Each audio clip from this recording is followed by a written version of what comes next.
A fundamental property of animals is that they are in constant communication with their surroundings. Animals are constantly metabolizing nutrients from their food and incorporating it into their body. Animals are also constantly reading and responding to cues within their environment. Animals are dynamic beings, and changes in their environment will also change their physiology. Something mentioned previously is homeostasis. It is critical for animals to remain in homeostasis, or an even steady state. This steady state, or homeostasis, begins at the cellular level. Cells are critical to all living organisms. All living organisms are made of cells. Cells are the smallest unit of life and make up the tissues that make up the body. Some animals actually are only one cell big. Another key point in this cell theory is that new cells come from existing cells through cell reproduction. And finally, don't forget that all cells contain genetic material. The genetic code is actually a code for the proteins in the body. So the genetic code is directing the cell to make proteins that are needed to carry out all sorts of functions, including digestion, energy, movement, stimuli, sound, hearing, everything. And we'll be talking about all of that this whole semester. In this image, you can see a generalized animal cell. The cell membrane, the area surrounding the cell, is made of a phospholipid bilayer. This phospholipid bilayer is actually two layers. That's how it gets the name bilayer. And it has these phosphate heads and these lipid tails. We're going to spend the whole next lecture talking about the phospholipid bilayer, but I wanted to introduce it here. Inside the cell are organelles. Each organelle has its own role in helping the cell function. There are organelles that allow the cell to break down food into energy. This is called the mitochondria. They can make new DNA to create cells in the nucleus. They can make protein from the information provided in the DNA code. These are called ribosomes. They can transport materials like proteins and DNA. This is called the endoplasmic reticulum. They can package and transport materials out of the cell. This is the Golgi apparatus. And they can clean up the cell. These are the lysosomes, and they can store water like the vacuoles. All organelles are critically important for the cell to function properly. The organelles are surrounded by a fluid called the cytoplasm, and this is going to provide a stable environment for the cell components and for all these chemical reactions. We're going to go through each of these organelles and explain how they work and what they do. The first organelle we'll talk about is the nucleus. The nucleus is a large organelle that's going to house the DNA inside the cell. The nucleus is surrounded by the nuclear envelope that is very porous, and it'll allow the flow of information into and out of the nucleus. The nuclear envelope is going to connect with the endoplasmic reticulum, and we'll talk about that in just a second. The next thing I want to talk about is this structure inside the nucleus called the nucleolus. The nucleolus is going to make ribosomes through something called rRNA. And ribosomes are going to build the proteins. Ribosomes synthesize proteins, and it's directed through DNA, but first it will be converted to RNA so that the ribosomes can read it.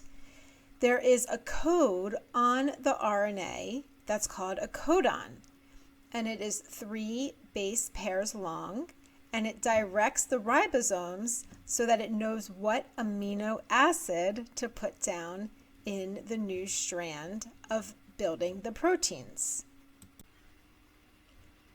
Proteins come from the Greek word meaning foremost.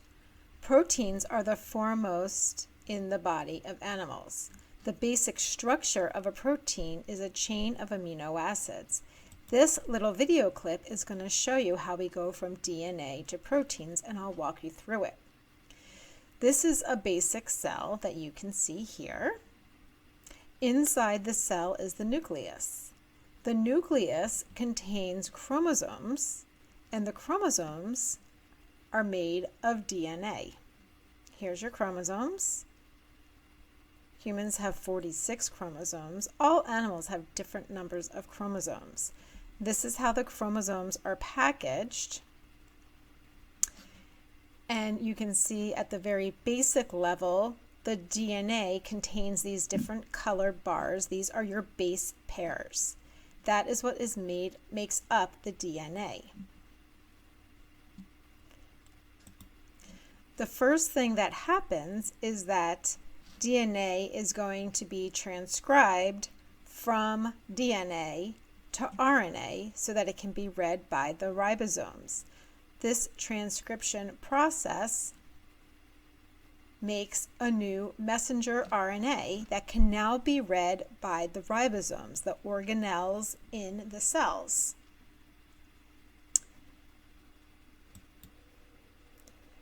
Once that RNA is transcribed, it will leave the nucleus through the pores that we just talked about in that nuclear envelope and will attach to a ribosome.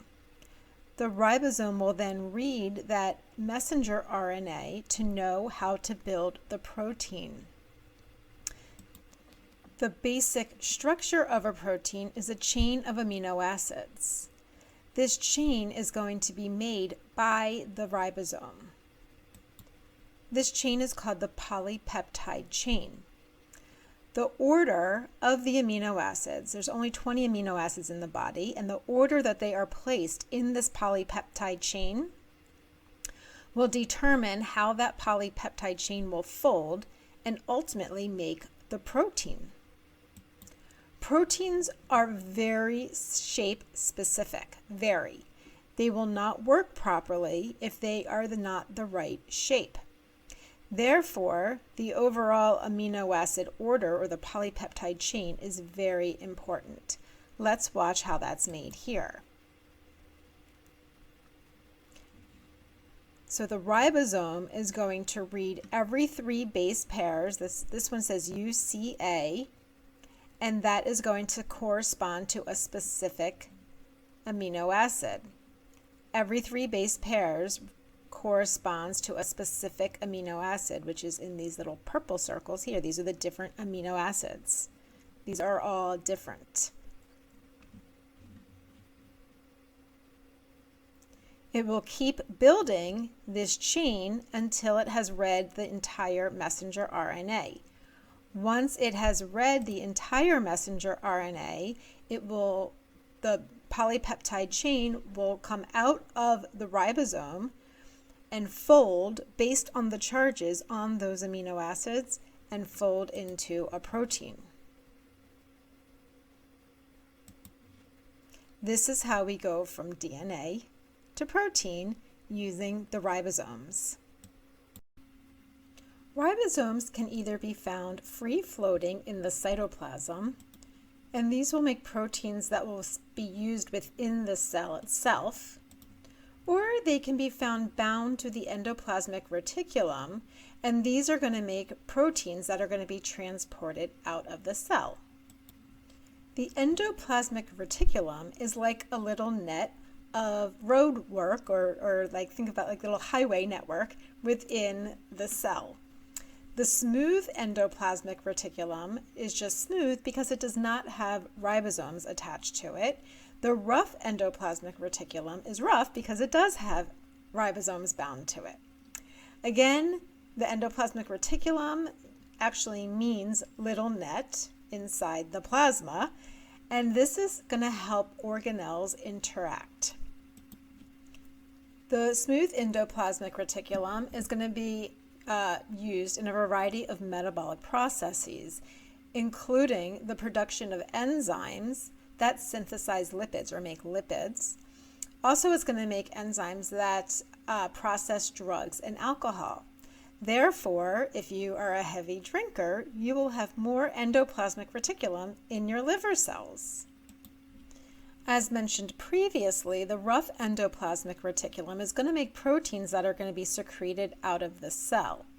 It's also going to make additional phospholipids and cell membranes that it needs to build its own little network. Once proteins are made that are going to be secreted out of the cell, they will be transported in little transport vesicles over to the Golgi apparatus, and we'll talk about the Golgi apparatus next. Let's first talk about the chain of events that's going to happen to get these proteins into that secretory vessel. First, remember that you're going to have transcription of the DNA into messenger RNA within the nucleus.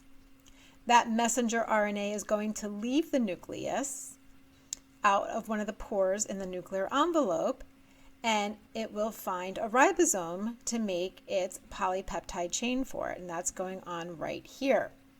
Here's the ribosome with the messenger RNA inside. The ribosome is reading that 3-base codon to build this polypeptide chain, which is made of amino acids.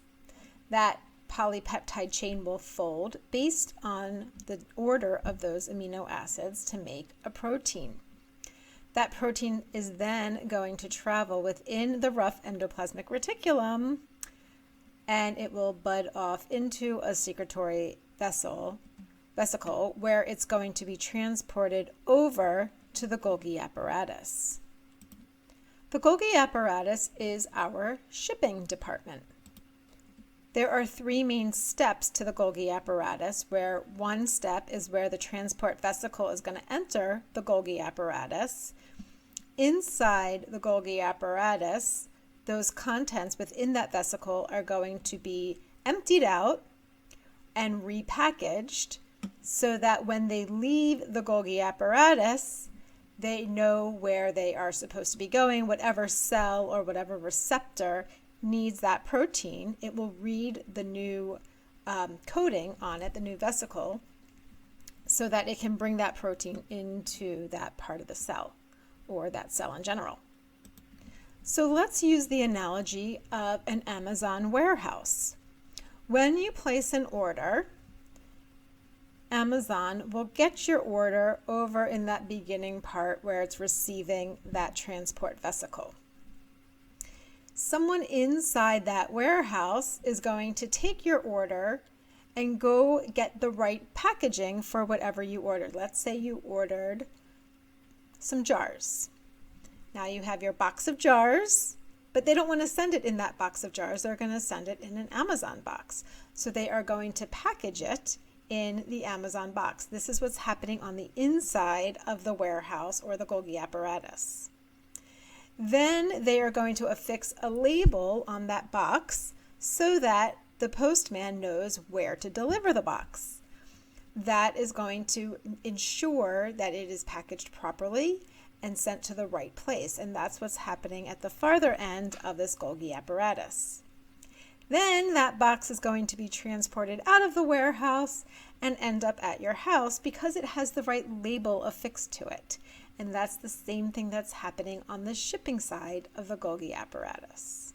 Then that vesicle can be transported out of the cell and will float in the bloodstream until the receptors that need that protein find that and bring it into their cell. Next, we'll talk about lysosomes. Lysosomes are going to help clean up the cell. They're the cell's digestion center. These are going to be made by the rough endoplasmic reticulum, and they're going to be processed in the Golgi apparatus. Again, whatever waste products need to be cleaned up are going to be absorbed by the lysosomes, transported over to the Golgi apparatus, and then broken down into different components.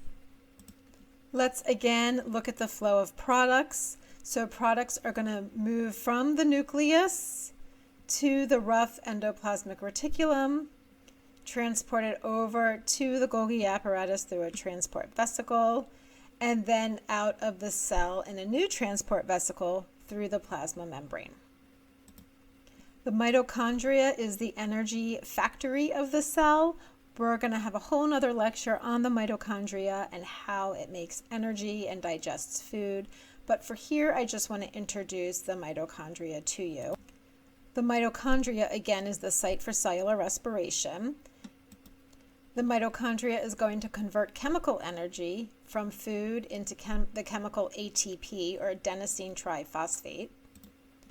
And an interesting thing about the mitochondria is that it is this double membrane. You have this outer membrane and then this inner membrane. And that's going to be important for how the mitochondria makes energy and functions. This inner part of the mitochondria inside these inner membranes is called the mitochondrial matrix. This contains its own mitochondrial DNA. It will also have ribosomes and enzymes that are going to catalyze cellular respiration. So everything that is needed for the mitochondria to work is going to be found within the mitochondria itself. This was just a quick rundown of some of the organelles within the cells. We're going to spend a whole nother lecture talking about the phospholipid bilayer, and we'll also have a whole nother lecture on the mitochondria and how it produces energy from breaking down glucose.